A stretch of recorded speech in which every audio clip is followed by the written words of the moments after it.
À la fin des années 90, la société française était marquée par la crise dite de la vache folle. Ça s'est traduit par un intérêt croissant pour les produits bio, un intérêt croissant pour les modes de production. Dans un contexte où les pouvoirs publics voulaient faire évoluer l'agriculture pour répondre de plus en plus aux attentes de la société. Nous, on peut apporter un bout de solution aux problématiques des paysans qui sont plus reconnus par la société, aux problématiques environnementales qui commencent à émerger.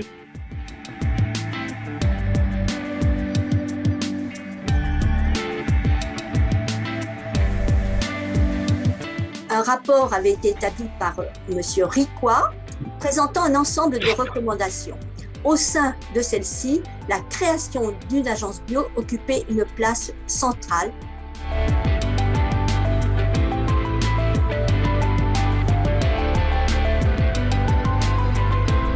Il y a eu quand même une partie d'anticipation des différents acteurs de l'époque, avec bien sûr l'accompagnement du ministère de l'Agriculture, de dire il faut qu'on se retrouve entre les grandes familles de la bio, donc les grandes familles d'origine, pour un peu bâtir des plans à 5-10 ans pour voir comment on va fonctionner tous ensemble. Il fallait réunir des professionnels bio et des non-bio, et il fallait que la force publique, le pouvoir public soit là pour être garant du fait qu'on travaille ensemble à une notion d'intérêt général. C'est tout simplement informer sur les valeurs de l'agriculture biologique, les principes et pratiques.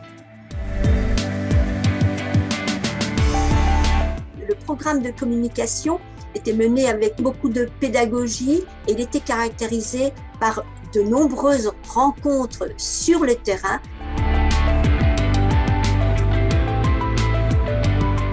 Aujourd'hui, les Interbio, nous sommes le relais de l'agence bio pour le printemps bio, par exemple. Donc toutes ces animations qui sont faites dans les entreprises, dans les fermes, auprès du consommateur. Donc ça, c'est un lien important.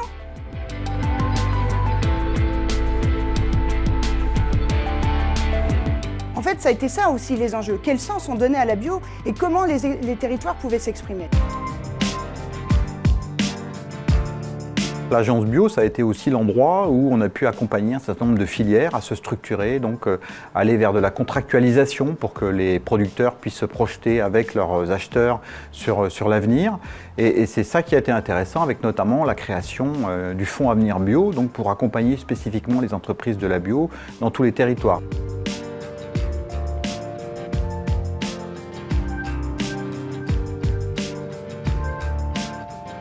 Le Fonds Avenir Bio a dit on va financer des projets qui vont plutôt concerner cet outil de transformation, mais qui vont associer à la fois les agriculteurs à l'amont et les distributeurs à l'aval. Et une fois qu'on aura ce partenariat, là on pourra effectivement financer l'outil de transformation, de réalisation du produit. C'est vraiment l'idée d'un tissu économique dans les territoires et de ce qu'on appelle de plus en plus la souveraineté alimentaire. Il y a besoin de plus de transformateurs dès que le marché se développe, il s'ouvre.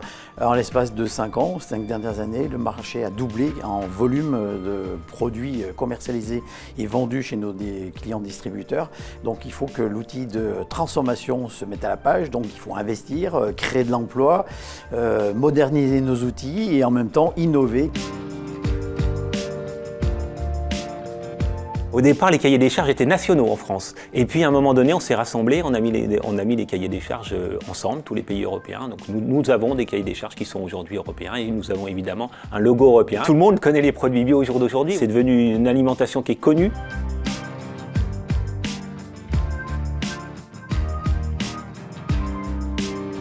Récemment et en cours, nous avons la loi Egalim, qui est une volonté forte d'intégrer une alimentation saine et durable dans la restauration collective et qui fixe des objectifs pour le bio. Le bio est synonyme de qualité, synonyme des réassurances, donc afficher qu'on a un pourcentage de bio dans ces menus, c'est quelque chose qui est très très positif et qui est attendu et demandé. On a beaucoup d'équipes de cuisine qui se sont mises à travailler avec les équipes pédagogiques sur cette question de expliquons un peu mieux l'agriculture et en particulier l'agriculture biologique aux jeunes qui sont là ou aux enfants qui sont là.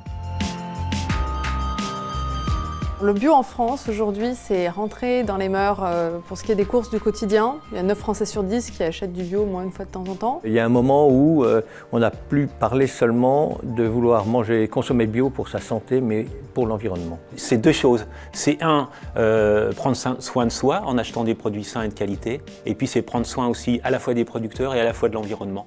Et c'est des éléments qu'on retrouve de plus en plus. La bio, elle protège l'eau, elle protège l'air, elle protège le climat. Pour les agences de l'eau, le développement de l'agriculture biologique, c'est vraiment un des leviers d'action les plus efficaces pour protéger la ressource en eau. D'abord, on a soutenu les organismes de conseil qui aidaient les agriculteurs à se convertir à l'agriculture biologique. On a ensuite directement aidé les agriculteurs et on aide aussi les filières. Si on veut avoir un véritable impact social et environnemental, il faut que la bio continue à se développer.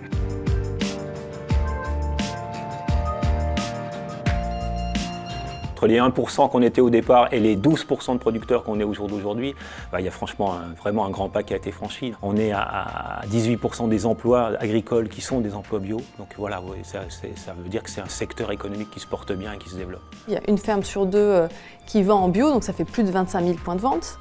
Il y a l'ensemble des points de vente de la grande distribution qui font au moins un peu de bio. On est quelque part à 18 000 points de vente et puis on a 4 000 points de vente spécialisés qui eux aussi proposent uniquement du bio. Démocratiser le bio plus que ce qu'il l'est aujourd'hui. C'est-à-dire que les produits bio, on sait très bien que les produits bio sont un petit peu plus chers et le bio, il faut absolument qu'il soit accessible à tous. Notre mission d'intérêt général à l'agence bio, c'est justement de diffuser le message qu'on peut manger bio à budget maîtrisé. Comment est-ce qu'on peut rendre plus bio son assiette sans exploser son budget? Aujourd'hui, un agriculteur sur 3 qui veut s'installer en agriculture veut le faire en bio.